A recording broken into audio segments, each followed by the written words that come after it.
Hey, everybody. Thanks so much for joining us with Inspire Local. We are here with Emily Koolen today. I'm going to give you a quick bio of Emily, and then I'm going to let her take it over for a bit and just chat with us.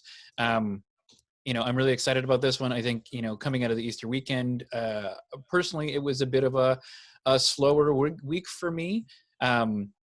I found that starting this week it was a bit of a challenge, but I'm feeling good today, and I'm really excited about this. Emily's going to be talking about emotional leadership and why it's so important, especially right now. So if you want to engage with us, there is the chat on the bottom. You can click chat. It brings up a little box on the right. And if you just make sure it says to all panelists and attendees, we can all sort of engage and chat there. If you only want to write the panel, you can change that to all panelists. And at the end, we're going to be doing a Q&A as well. So if you want to ask any questions directly to Emily, use the Q&A on the bottom, and that'll keep everything in order for us, and we'll take you through those at the end. So just quickly, so Emily started her career growing companies from the ground up in various sectors as an old school HR person before moving on to strategic people consulting work about a dozen years ago. She's focused on what she knew was needed in every single company, developing leaders is humans and developing humans into leaders. As a certified leadership coach, strategic people consultant, facilitator, program architect, and trainer, she works with leaders and their teams worldwide to ensure transformative change in the people, which make up the heart of every company. And just so you guys know, Emily is a former Kingstonian, and she is a Kingstonian at heart, but she's currently living in the UK. So she's joining us via Zoom, and I'm just really excited to hear her and have her a part of this. So Emily, I'm just going to let you take it over. Thanks, Braden. Thank you. As Braden said, I am a Kingston girl at heart, lived there for a good long time. Also a Queens grad. I was actually born in Napanee, but so yeah, definitely Kingston has a very strong place in our heart, and we'll likely be back there someday. We moved to the UK almost 2 years ago for work reasons, and do miss Kingston dearly, especially certain hot spots, but I'm glad I can be a part of this. So as Braden said, I do have a corporate background in HR in a few different sectors. Typically, I was always in roles where I had to build teams and build organizations. I've led teams up to 21 people, which always has its own challenges and fun bits to it. I did move into my own business as a consultant and coach. And I do a lot of work still with startups, still growing companies, and I do mostly big piece of my business now is building leaders. So a lot of leadership coaching, a lot of leadership training, developing world-class programs to take leaders and just transform them, not just as leaders, but as whole people. What I did find, and why this topic's actually really important to me, what I did find for a good chunk of my earlier career is that probably like many, I was expected to be really stoic or unemotional, especially as a female executive or leader. So, I was always sort of told, don't show emotion. If I did show emotion, it was usually met with some sort of negative reaction or negative feedback. I remember having leaders sort of saying, don't cry. Oh, please don't be a woman today. Things that now I realize how negative they were. But at that time, it really developed that habit and almost trained me to be non-emotional. I was actually told once to be careful about crying. At that point, I was 9 months pregnant with my first child and couldn't really stop any of it. And I had a leader who was nervous I was going to cry in a board meeting because they were worried about the impression that was going to give.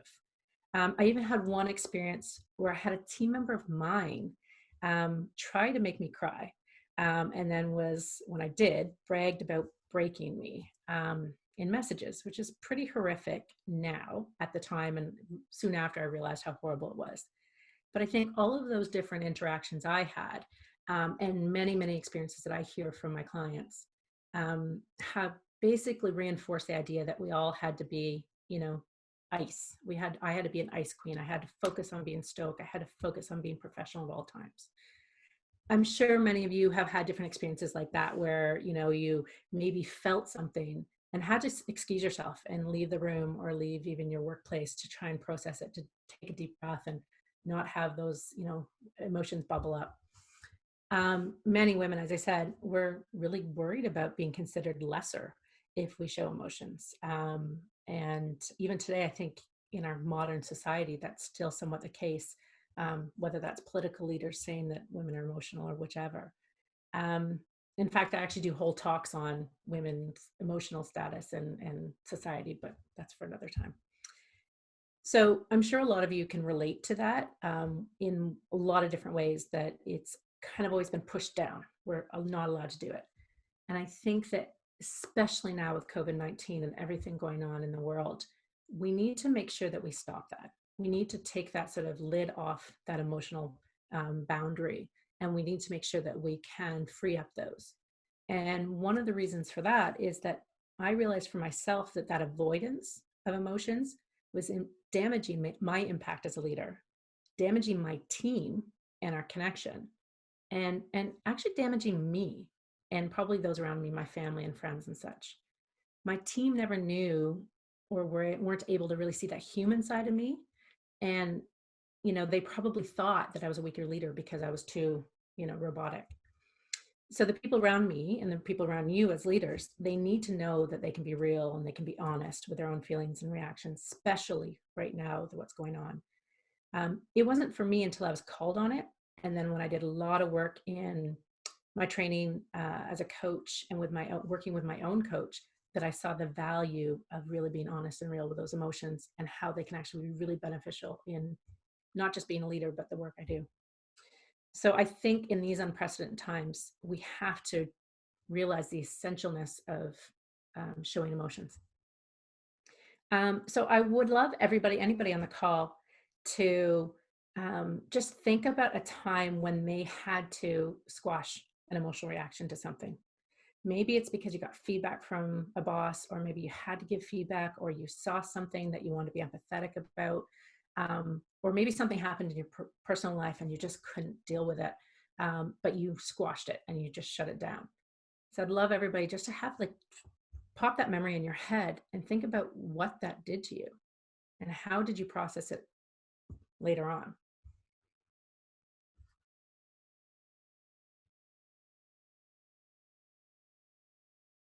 And if you can just think about it, and if you think now about how different it would have been if you could have actually just let that emotion out, what do you think the reaction would have been to those around you? Probably a lot less damaging than what you're assuming it would have been, which is really fascinating because we just assume that there's going to be so much negativity about it. So with everything going on right now, every member of your team and your family and you, and probably every human on the earth right now, is experiencing some pretty crazy things. And they're all going to experience them really differently. This pandemic is just frankly traumatic for most people, and in a lot of different ways. There's going to be some people who won't feel it or be able to show it as much as others. And there's going to be some people who it's going to be in a few months or when things go back to some semblance of normality that they're going to be able to feel it. There's some people maybe who are introverts who probably are actually taking a deep breath and relishing in a bit of this quietness where maybe before they had to fake, but that's an emotional state of itself. There's probably people who are very social who are really struggling with that isolation. There's people who are in different, wearing different hats all at the same time. If you've got children, you might be struggling with having to homeschool or have your children around while work, while be a spouse or a partner all at the same time, where before you could have compartmentalized some of that and now it's all front and center. There's people who are really struggling with not being near their family because they're in different isolation for different reasons, or their family's far away and they can't visit. I think this Easter weekend probably crystallized that for many, many people. Parts of community, going to church, going to social gatherings, those weren't available and those weren't possible, or they shouldn't have been possible. And I think that really brought a lot of things to the surface that people need to be able to process. But if we push it down, we're only just doing a disservice to ourselves and to our teams. There's many people who on your team you may not be aware of, but the isolation or some of this work from home could be actually adding to a new level of stress or even mental health issues that you wouldn't have ever been aware of. Again, your team could be made up of families or single people, anything that could be a little bit different from the reality. There's real concerns about finances. There's real concerns about future, about employment, about society even. Some of us are definitely concerned about the front line and about those friends and family who are exposing themselves to the virus and such.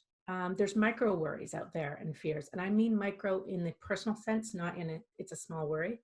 And then there's those macro worries, which are more the societal and the global concerns.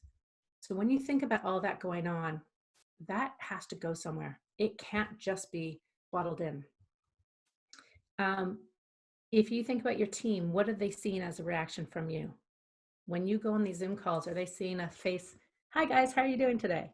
Or are they seeing you actually react with honesty about what's going on with you? If they see you with a big smile and they see that you're okay, what do you think they're thinking about how they should be? Do you think they're all in the back of their head going, I've got to be okay too? Any of the stuff that's stuck here worries, I've got to push that to the side. How sustainable is that? If you think, even for myself, I know that if I have a worry and I don't address it, those are going to pile up over time. And that's going to actually start affecting me, not just physically, but in a way where I'm not going to be productive and I'm not going to be motivated to get work done. So we need to make sure that we can be emotional as leaders and as people who just work with each other. What you need to know is that it is very important that every feeling, every emotion, every physical reaction to things that are happening, that we acknowledge them, that we honor them, and we note that they're all valid. Your team needs to know that they're not unique or alone in experiencing any of these things. And then it's totally fine and okay and normal to have these ranges of emotions. And they need to be able to know that they can do and show those ranges of emotions without any kind of guilt or judgment. So how are we as leaders going to be able to manage that? So let me back you up to a little bit of a psychology lesson. I'm not sure who's taken psychology in university, or even I know some of the upper year high schools do it too. There's something called Maslow's hierarchy of needs. It's like Psych 101 stuff. So Abraham Maslow wrote about human motivation. He wrote about this in 1942 or 3. And it's a pretty famous model of needs. And it's actually been proven to be mostly true with small edits since then. But the basis of his work is that all needs are on a pyramid. The basic needs are the very bottom. And essentially, if those aren't met, then a human cannot be motivated to do anything up the pyramid. And that includes work and life and anything. So the very bottom of that pyramid is physiological. And that means food, water, shelter, sleep, even sex. Those all fall under physiological. If someone feels that those things aren't being met, or at least they're not close to being secure or attainable, it's really hard to move that up that hierarchy. And it's really hard to be motivated to do other things. With everything going on with COVID-19 and the economy and fears, how do you think your team is feeling right now about that baseline of the pyramid of the hierarchy of needs? How do you think they're feeling about their own physiological safety right now? And what about yourself? What do you think about your own? I know a lot of people here are worried about food. There's people worried about sleep. They're not getting enough sleep. There's people worried about losing their house. Those are basic needs. And if they're not being met, how can you expect your team to even remotely get up to that point of productivity? The next rung on that pyramid is safety. And that means security of and safety of body, health, mind, employment, family, property. So even if they've had their basic needs met, where are they on the safety? Probably most of the population is worried at that level. So if you think about the members of your team, no matter how big your team is, you can probably pinpoint easily many members of your team that are going to be very, very worried about their safety at those two levels.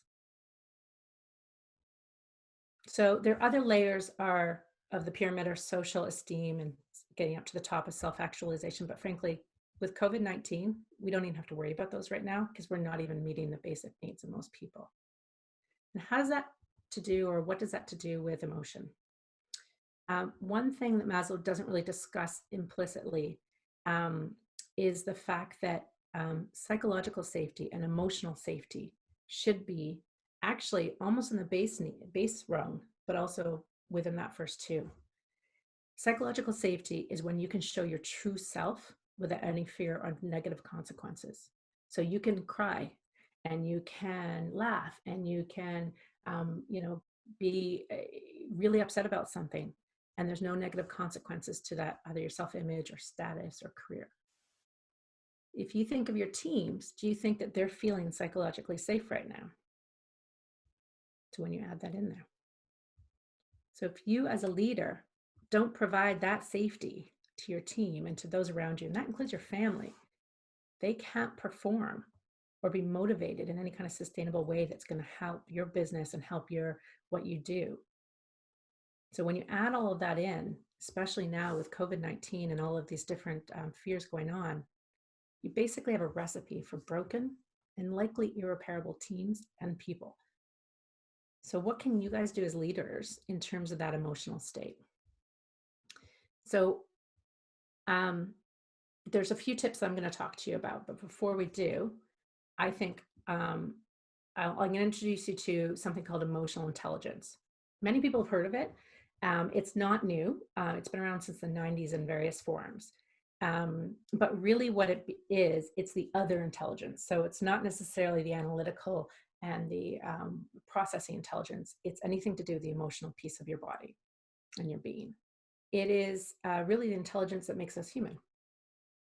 So it can be broken down a few different ways, but essentially what it is everything about perceiving emotions, about using our emotions, understanding our emotions, and managing our emotions. A lot of people might be very, very bright and can get through any business transaction, but they really fall to the wayside when it comes to this awareness of emotions. So you could be sitting in front of somebody and not be able to read on their face that they are about to break down in tears. You could be not noticing yourself get to that state. And so that's where the development of your emotional intelligence will come from. It's not an easy thing. In fact, I think emotional intelligence is one of the hardest things for any leader to develop and to work on. It's not a practice where you sort of take one course and check it off and be done with it. It's actually a lifelong practice. It's something you always continually need to work on. So when you think about the fact of managing emotions and perceiving and reacting to, where do you find that you are in that ability? Do you think you're probably strong in that, or do you think that's maybe something you're not able to do? And there might be times where you're really strong in it, and there might be times when you're super stressed about something where you're shutting that piece of you off, and you sort of just, nope, I'm just going to get stuff done, and I don't care what's going on, or maybe you do care, but you just can't process it. So again, you need to embrace that piece of the emotional intelligence in the work that you're doing. So how do we do that? So I've given you some sort of technical knowledge a little bit, but what I'd love to do is just give you kind of 3 ways where you can develop that emotional intelligence, help your team, and work towards being a little bit more of an emotional leader, especially in this day and age where you need to.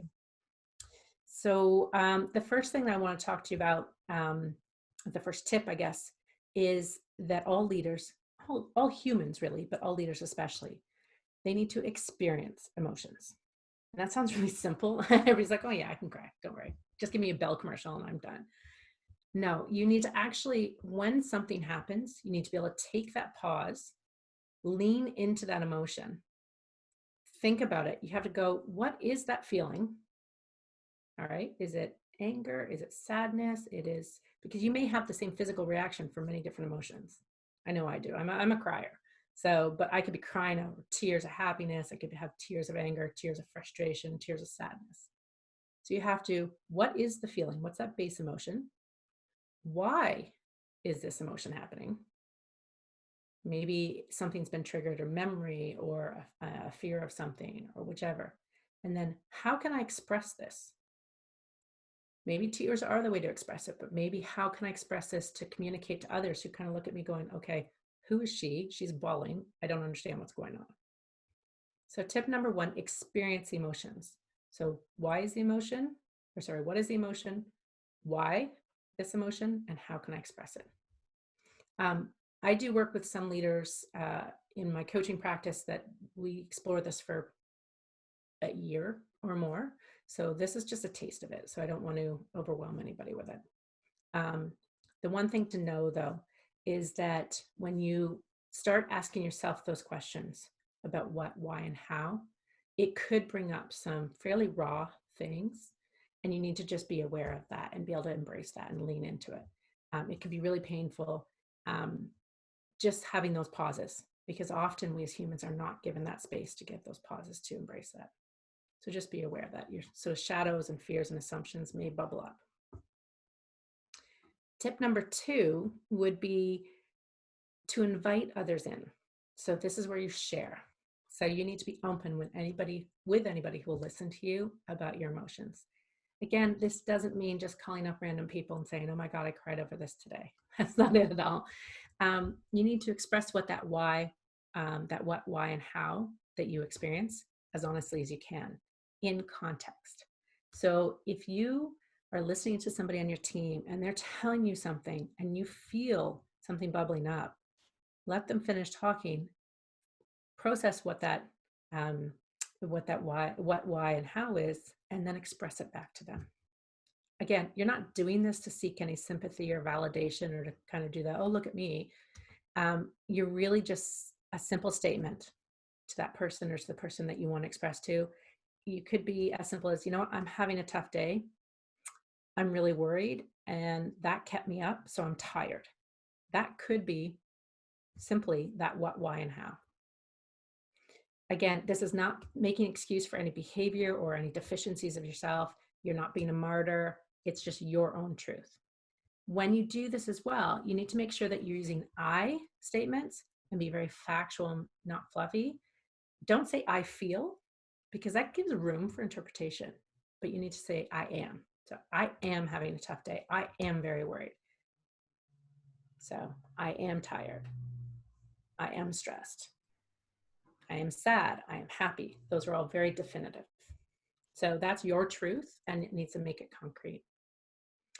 And then the third tip would be, how do you ask and, more importantly, listen?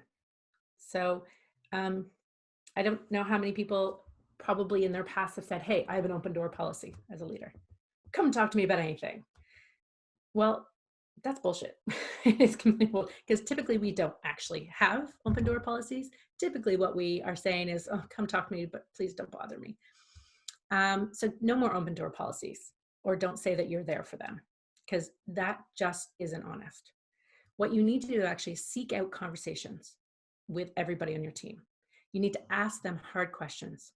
And that means everybody, even the ones who looks like they're okay and they're smiling through and they keep putting the memes and the happy jokes about I get to wear my pajamas every day. They're probably not okay. They may seem it. And then the ones who are a bawling mess on your Zoom calls, they need the attention too, everybody. So having these conversations, it's not going to be easy, and it's definitely not comfortable in any way. This is where you have to sort of really button up and just be comfortable with the fact that it's going to be raw and it's going to be emotional and it's probably going to be friction, but it has to happen as a leader. These are definitely not how are you conversations. And in fact, don't start those conversations that way. I'm guilty of it myself. It's a catchphrase. Everybody uses it, but that's a cop-out, and that's way too easy to answer on a surface level. So you need to ask questions like, how are you experiencing this? Tell me more. And just keep digging into each individual on your team. Do check-ins with them on a regular basis. Once you've done some of those, you'll actually see that there's going to be a lot more openness with your team. We are looking at, I don't know, in Canada, I know here in the UK, we're looking at another 4 weeks at least of this isolation. France just announced another month of working from home. You can't just wait until you're done all of this to see how everybody's doing. You have to do those and have those conversations now.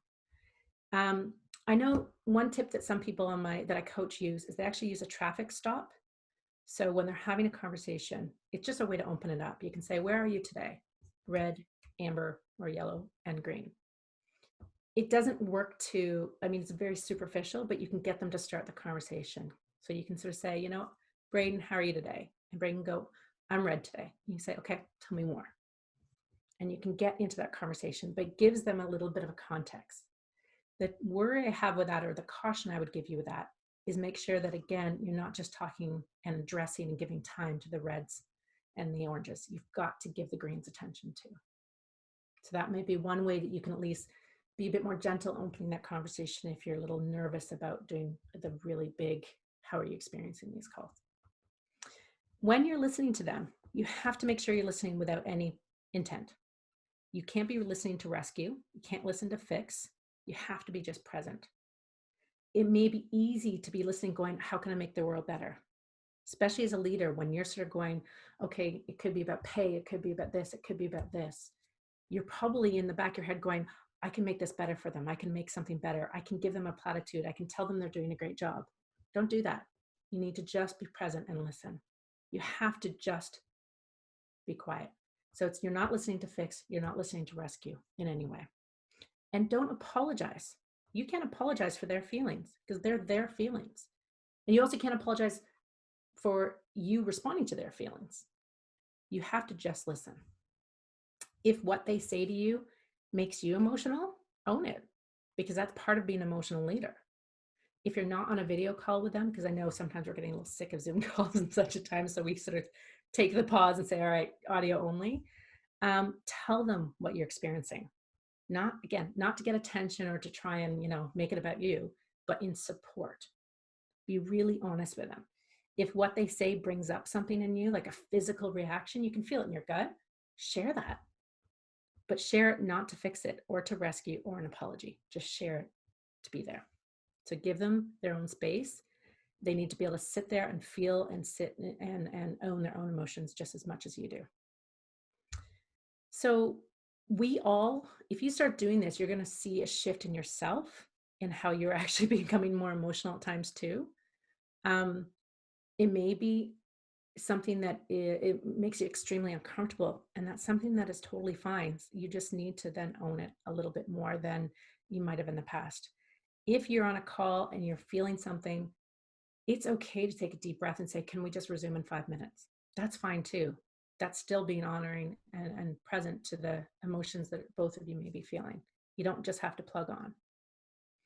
So hopefully that's giving you some, I know I've done a lot of talking, which I think Braden and John can attest to. This is what I do well, is chatting.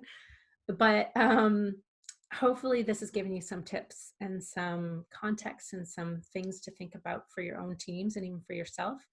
I know some of this stuff, I have 2 teenagers. Some of the stuff I even try and do on my teenagers doesn't always work.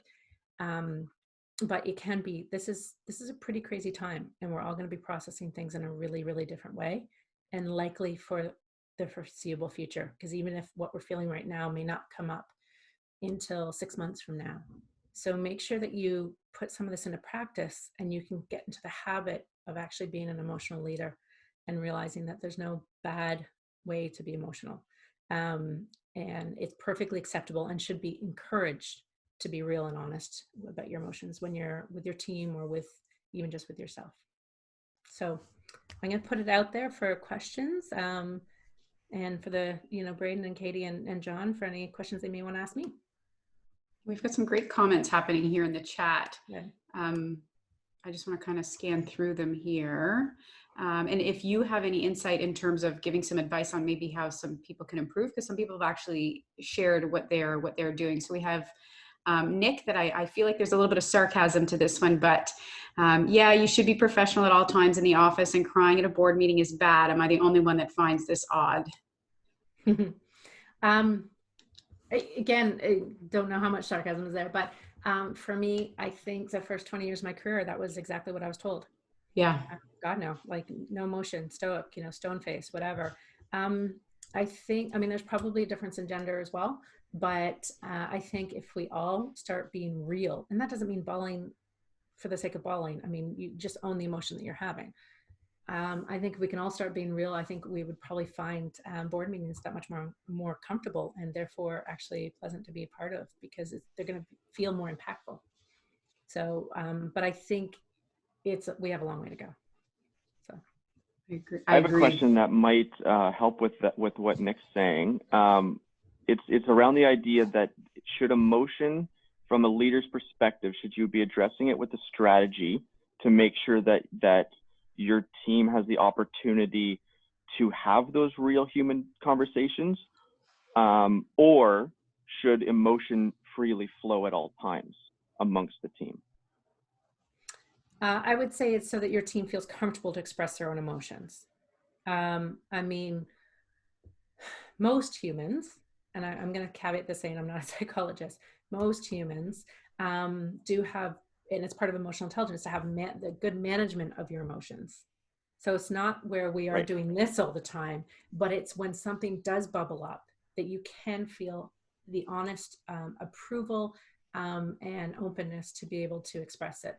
Again, it's not going off on your team or your leader. You know, Yes. if your manager gets mad at you, if you're the leader and you have a team member who's just yelling at you every day, no, that's not necessarily appropriate, because that's not appropriate in any setting. That's not a professional thing. That's just emotional Mm-hmm. intelligence.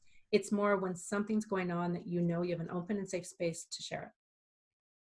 Right. And so as a leader, if you're continuously investing emotionally, then those, I mean, given an extreme scenario, it's not going to bubble over in an unprofessional way because there is that human to human connection throughout Exactly. the team, right? Exactly. Absolutely. So.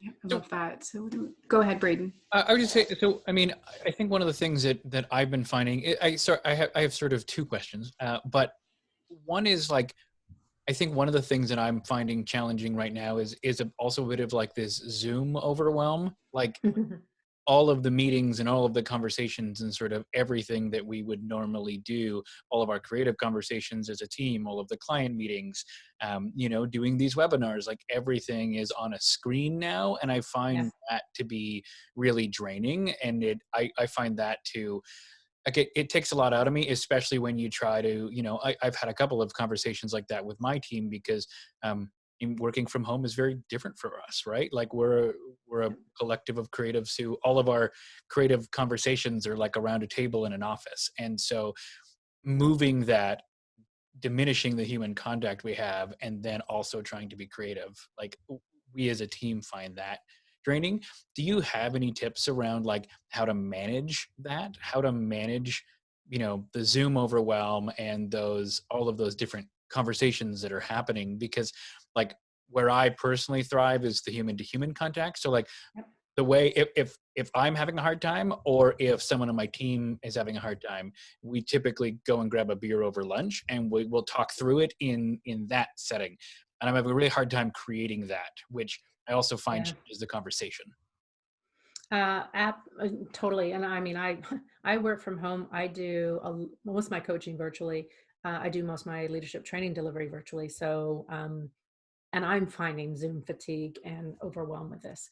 One of the things that I found very, very productive and helpful, well, I guess two things. One is I do not schedule my meetings back to back. Every single human needs a break, not just a bio break. You need a break. So I do a lot of work with mindfulness, and we really do focus where you have to be, there's terms out there like presence, and sometimes they're overused, but you need to be able to have a complete different mental space. You need to be able to center yourself, ground yourself, if you want to call it that, in between different interactions, especially if they're heavy. So if you have a creative session, which may actually be something that just, you know, gets you excited and is a positive, it's still draining. So make sure that you don't have those type of meetings back to back. I personally put about 15 minutes between each meeting. So when my team is scheduling calls or whichever, I always have a 15-minute gap in between. So I might finish on the quarter two and start again quarter past if I have to give that break, or just on the hour. So that's one way. The other way is seek out other tools. I mean, Zoom, God, I wish I bought shares in Zoom. They're doing really, really well right now. But there's a lot of other tools out there that are not just video conferencing. There's really cool, whiteboard sharing tools that you can use for creativity, where you don't have to be on camera, but you can still be audio and still be creative. And having connection, we're missing the physical, being able to sit next to somebody, have a beer or coffee, but you can still have different ways to share. So I know some people are using Google Docs a lot more, and they'll start a call in the old Hangouts. I'm not sure what it's called even now. And they do that, or they'll do an audio call, but they'll have a Google so that they can show connection doing something together on like a whiteboard or something. So that's one way of doing it. The other thing that I do, and I've actually done this for a while because I lead a completely virtual team that is worldwide. And so we meet up face-to-face once a year. That's it. So to avoid that isolation, I do schedule coffee breaks, 15 minutes, no agenda, no deck, no any kind of whatever. And we literally sit there and have coffee. And honestly, we have wine breaks too. So we make sure that there's those social pieces too, because that takes that burden of purely just being work, work, work, which is often the case when you're working from home in a team. All of your calls have got a purpose. So I think that that can be helpful too. I think that it depends on what your teams need, but you can also just be really honest and say, guys, are you done with Zoom for the day? All right, so am I, and let's tap off, or see what you can do. But if you can create the different interactions, I think that helps quite a bit. The thing about the video is the video does help you as a leader be able to check in with your team. Even if they're saying some words, you can sort of see if they're maybe not as engaged. You Yeah. know, if you've got a team member who's checking their phone the whole time or whatever, you know, that's something you can make note of and talk to them afterwards and say, hey, how, you know, like, what are you experiencing right now? Because maybe they're not on a group call, not willing to share something yet. Well, and so much of communication I find is nonverbal, right? Like, I mean, I guess everyone It knows is. that, but like I've, you know, doing thousands of interviews over my career, reading people is, you know, 80% of my interviews is being able to sort of follow that body language. So I do find the video conferencing and the video conversations really important, but Yeah. I think I also personally find them draining. My second question is totally in a different realm, which is, you know, one of the things I've been seeing in Kingston with some of the other business owners, and we've been fortunate because we got hit really hard early, but we've leveled out to a point where like I can see survival, and so my stress level is a lot lower. But there are a lot of business owners who don't have that right now, and almost seeing like a paralysis in decision making. Like, what advice do you have for people, or what do what do you have out there to sort of help people process this emotion and this to work past the paralysis that that this is right now, because it is hard. Yeah. I mean, it's one of the top topics of conversation in most of my coaching calls. I do a lot of work with senior executives who their world has been turned upside down, even though financially they're probably safe, but how they do business and how they run their teams, and some of them major layoffs and major whichever. So there's extra things that they've never had to concern about or not in most of their career. I think everybody has to process everything differently. There's no sort of set way to be able to say, okay, you must follow A, B, C, D to be able to get through this. If we had that, that'd be completely irresponsible, because everybody's going to be and all businesses are different. So we just can't prescript that. I think one of the things that it sounds a bit cliche, is that I'm inviting a lot of people to really step back and consider where their priorities may be. And that includes all their priorities. I mean, it could be family and it could be personal priorities, and figure out if what they're worrying about is the right worry for them personally. And that doesn't mean that they're going to ignore their team or ignore their business and just, like, oh, sorry, business, I'll deal with you in a few months. No, it's really just making sure that they are aligned with their priorities. Because as soon as those feel that they are, again, going back to the hierarchy of needs, if they're feeling that their needs are taken care of on the very base, that will help that paralysis to eliminate a little bit, so that they can then think differently to hopefully help the business and some other things. I know that, and I've been following on social, some of the other things that are happening is making sure that you reach out. This sounds again, there's too many posts out there about, oh, find a new skill over this time. But if you can reach out and talk to other people and sort of see, is there a way that you can actually collaborate on something differently? That might actually just be a bit of a spark to actually break that paralysis as well. Some of the stuff I've seen on some of the Kingston socials are pretty amazing, where people have done a little bit more reaching out and pivoting, even to be able to just, even if it's just have a stopgap of an idea for now, even if it may not be a big money earner, but it's something to at least keep the creative juices going till when they can get to another point. Anything that shakes it up a little bit is going to be very worthwhile. And so where I would welcome everybody who's on the call is reach out to other people. Because if they understand that you're actually worried about this, they may have a solution, or at the very least, they can say, you know what, I'm worried about that too, and let's commiserate together and maybe ideate together. A lot of small business owners get stuck in their own heads and they don't reach out to the communities. And that, I mean, in the startup world, that's the downfall of a startup. So regardless of COVID-19, COVID-19 is just highlighting that by about probably 1,000-fold. I agree. I'd love to get your opinion on, would this be a decent time for team building or like doing fun things with your team outside of work? I mean, I know it's tough because we've got this Zoom fatigue and people are kind of tired of seeing each other's face, but I think it's also an important time to try to have a little bit of fun and be human about it also. To a degree. I think you also have to respect that there are going to be people who baseline motivation is to get out of bed in the morning because of the worries that they've got and the needs that they have to meet. So if they're being forced or feel like they're being told to do something fun and that's not in their headspace, there needs to be a really comfortable out for people, and a comfortable, honest out, that it's not going to, you know, oh, so-and-so's not showing up, they must be, you know, working on it. So I think, yes, invite people to things. I know a lot of people are doing sort of quiz nights and fun things like that, but make it 100% optional without any judgment. Don't do anything that's team building that you know that they're going to need in the future to remember, because nobody's got the brain space for that. That's so fair. Training, while it's lovely to say everybody should be learning a new skill and they should be taking all these classes, there's going to be a good chunk of the population that their mental health is more important than them learning a new skill right now. And that as a leader, you need to be, even if you're not aware of all the intricacies of their mental health, you need to be aware that not everybody can take on things.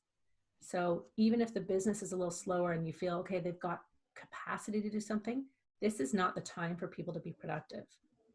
Right now, the time is for them to be as a compassionate leader, not be forcing that productivity on them. So I think that goes into play with social as well. So just making sure that if there's social, that's great. Make it just human. The other thing you can do is, you know, just do something that's going to encompass the world they're living in right now. So one organization did the equivalent to MTV Cribs, stuff like that. Again, no pressure. You know, you're just kind of doing a fun little video around the house, maybe with kids and pets and whatever. It's not, you know, you're not forcing them to do something that's going to be uncomfortable. I love that. So I notice here we've got some questions. So we've got one in the Q&A. We'll start there. So John, that was great. Emily, Kingston misses you. How do you define the red, ambers, and greens that you mentioned? I actually strongly believe that you shouldn't define them too much, because if you leave it pretty free flowing. So if you sort of say to your team or to an individual, how are you feeling today? Right, red, amber, or green? It's up to their interpretation, because if you say red means this, then you put them into a bit of a pigeonhole about what that, and they may be scared to say they're red because it doesn't 100% meet that definition. So usually, I mean, the kind of overall definition would be red is you're just really struggling today, and there's a barrier.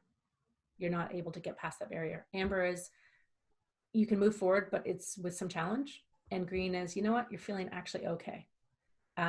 Those are sort of the loose definitions, but as I said, I'm very, very tentative or hesitant to put formal definitions on, because that feels too structured, and then people don't know what to answer because they feel if they don't match that description. And then if there's too much structure or formalized, then you're gonna have people just answering green, and that's not very honest. We've got Paula over here who, this is a bit more of a general question. So I have a few ideas and I would love to reach out to other small businesses. Is this a good time? I'm in such a great place, but I realize that others are not. This has been a bit of a theme for us on the last few calls that we've done. I think just proceed with caution, I think, is the general rule of thumb, and try your best to be able to read what that response is, because some people can't say no, but now they really need to be saying no. Yeah, and I think some people reach out with ideas, but then don't be offended if they don't respond. Yeah. Don't take that as a personal, sorry, they don't never work with you. Maybe they just don't have capacity now, either work or mental or whatever. I think the interesting thing is it's the approach on a reach out, and I find that with my team right now.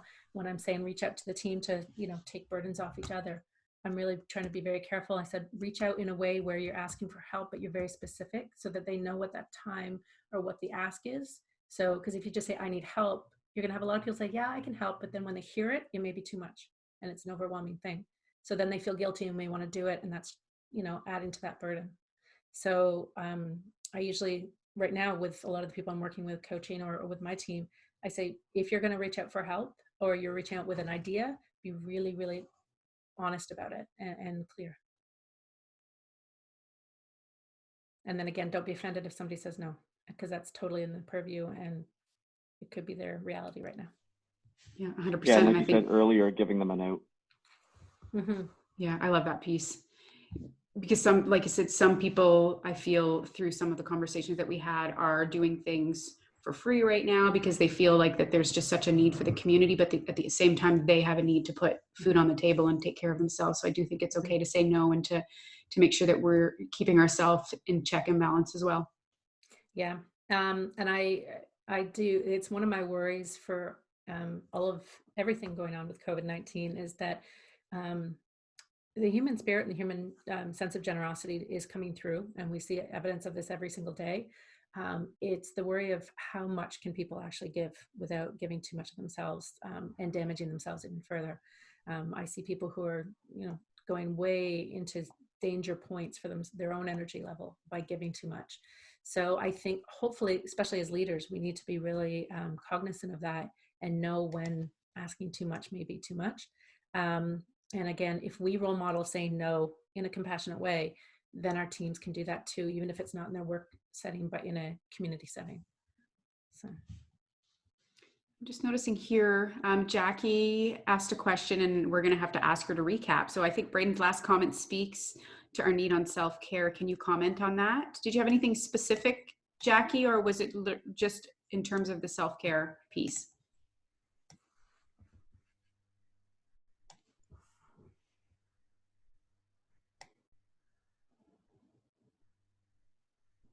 Give her a minute there.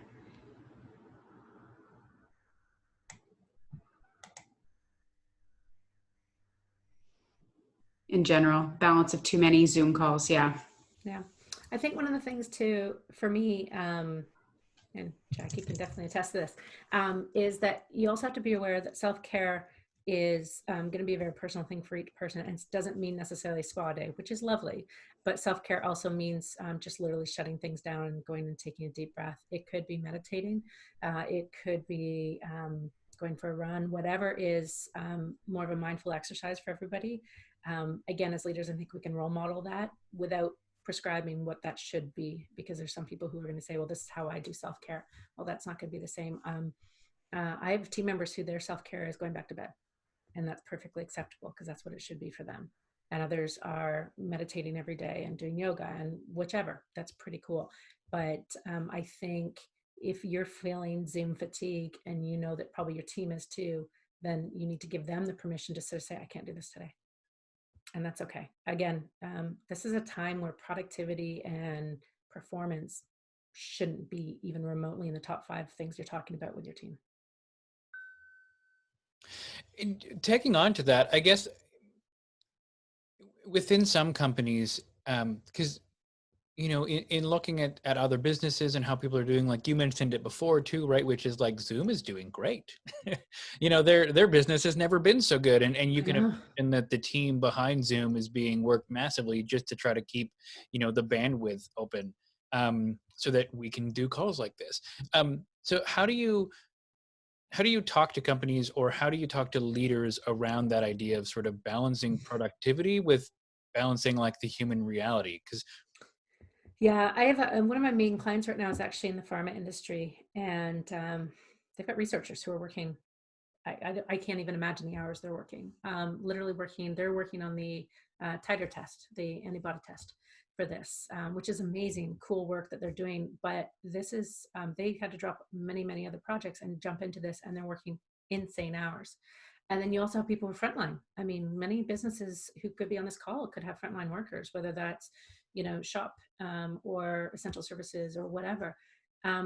When I say productivity and performance aren't necessarily key for I mean that for anybody who's not frontline and not in those points. For those who are doing crazy business and need to be, there has to be a balance, because you can't go from 0 to 100 in one day. There's got to be, whether that's hiring temporary people or whether that's giving really, really, really respecting the whole idea of work hours and sleep hours and things like that. When somebody maybe out of the compassion of their heart wants to work overtime as a frontline, you need to be able to, as a leader, say no, and say, no, sorry, you're not right now. So I think that for those organizations or those people, it's not necessarily about performance or productivity in the sense of the old numbers. It's, as a leader, you need to manage their productivity and their performance by making sure you manage their capacity. And I'm scared for some of the people who work at Zoom, because they've never had to deal with what they're dealing with. Same with Amazon, same with, all of these organizations who are kind of going mad right now. Because those are people who are still working, but they're still working with all the same fears everybody else has.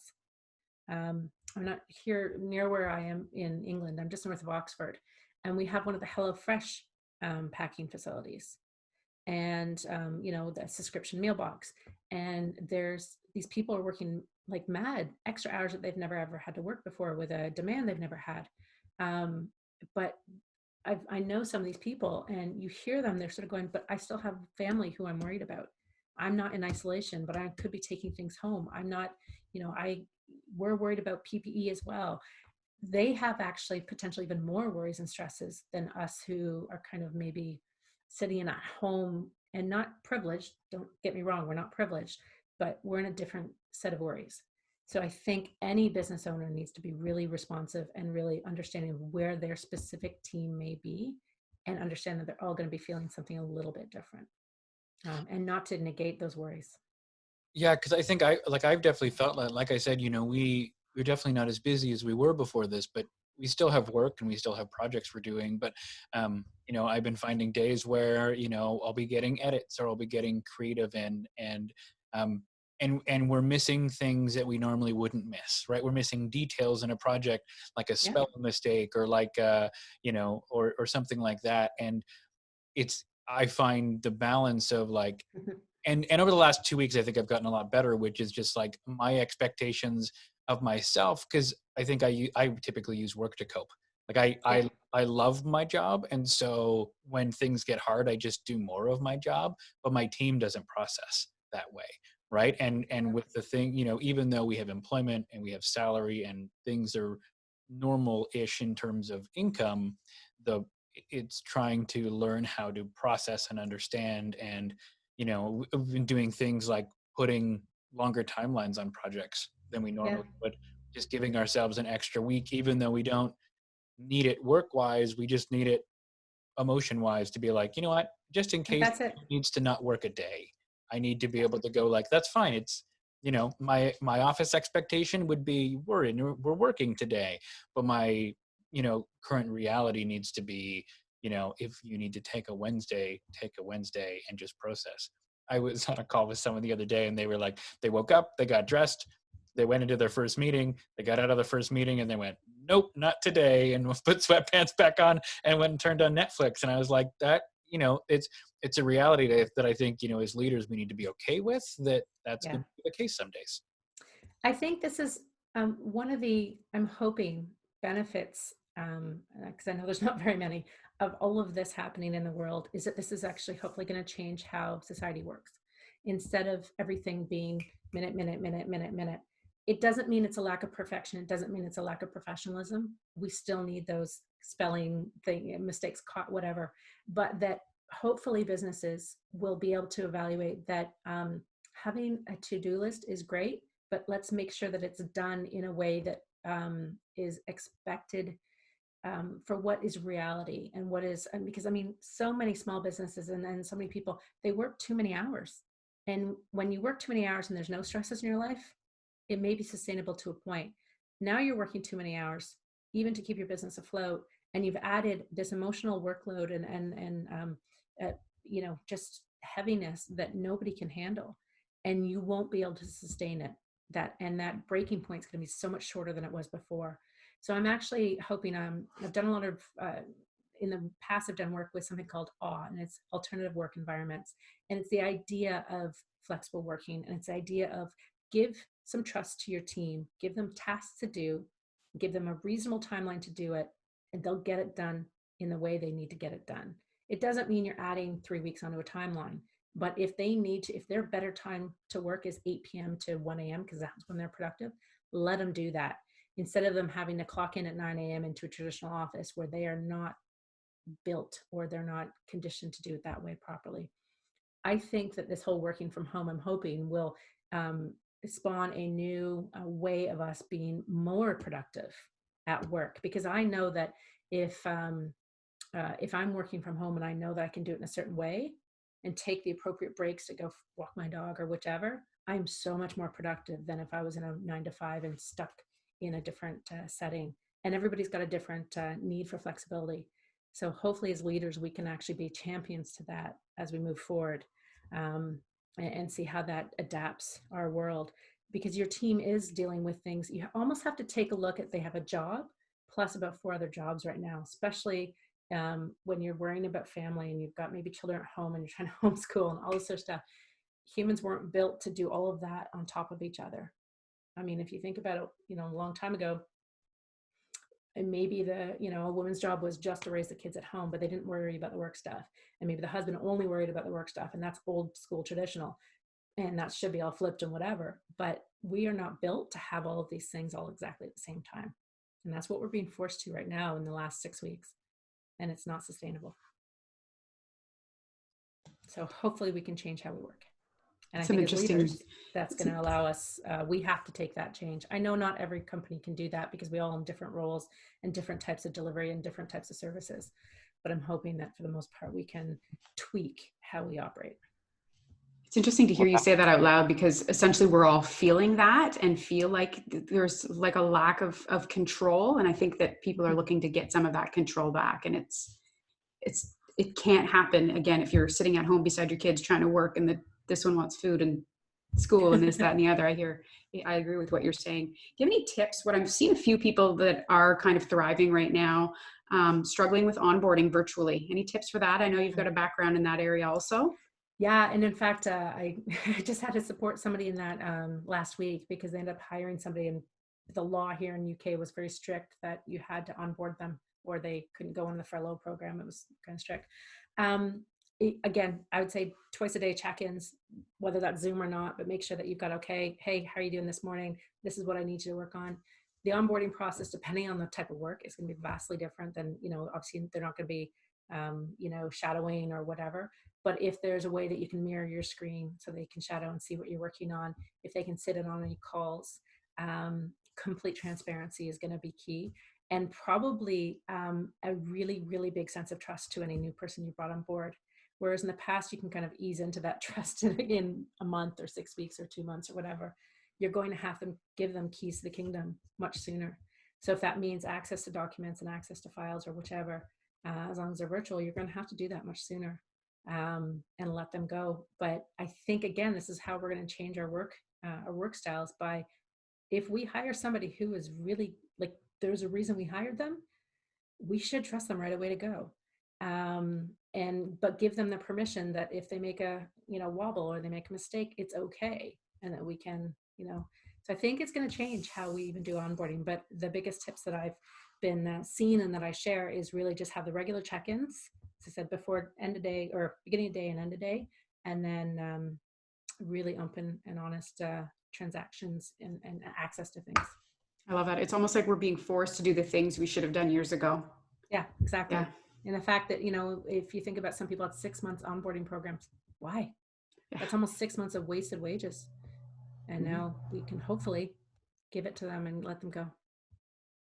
It's going to be an interesting balance, because I think it is, like you said, it's a great opportunity to see the shift, but it's also the balance of, as leaders, building that unity of purpose so that your team is all unified in the direction you're going and they want to get there, but then purposing in your heart to care for the human and the people. And I feel like as humans, we naturally want to be productive or emotional, and it feels like we have to be all in one camp, and it's not. It really is about leading your team well and purposing within your heart to care, right? You can do step A, B, and C and not actually care. And that's the tough thing as leaders to do, right? It's purely, you said the word, it's human. We need to hire humans and we need to lead as humans. If we're hiring people that we don't like as humans, we shouldn't be hiring them, regardless how good they are. If there's people on our team that we don't like, maybe they shouldn't be on our team. I think gone are the days where we're going to hire somebody for a skill set, but we don't trust them. But their resume rocks. Hopefully those days are gone and people will be hired because of their potential. So, but yeah, no, it's that balance of how do you get things done, because you have to pay the bills and you have to run a business, and your vision may be up here, but if you're not making sure that the people who work for you get that vision, then you're going to be sorely behind, because you have to have everybody aligned, especially when you're not even in the same office right now. Amazing. Well, we asked you for an hour and it's been an hour. So, and I haven't seen any more questions. So I just want to say thank you so much for jumping on with us today. I think, I think this was extremely important and extremely insightful. And so I really appreciate your time and expertise. And I'm excited for when you come back to Kingston. I'm not sure when that's going to be. We still have quite a bit more stuff to do here, but we're back as often as we can. And as I was telling you guys before everybody else got on the call, I was actually supposed to be there last week. Sadly, flights were canceled, ended up not being there, but I'm definitely missing it. So I was trying to describe Bubba's poutine to somebody recently and couldn't quite do it justice. And so I feel like I really need that. And that and Woodenhead's mushroom salad. I just need those two things in my life right now. So, but thank you so much for having me. If anybody has any questions, I think on the invite or whichever, my contact details were there. And yeah, please reach out, please stay connected. And I'm confident in the next 3-6 months, hopefully we'll come out at the other end of this with just much better humans. So. Awesome. Thanks so much.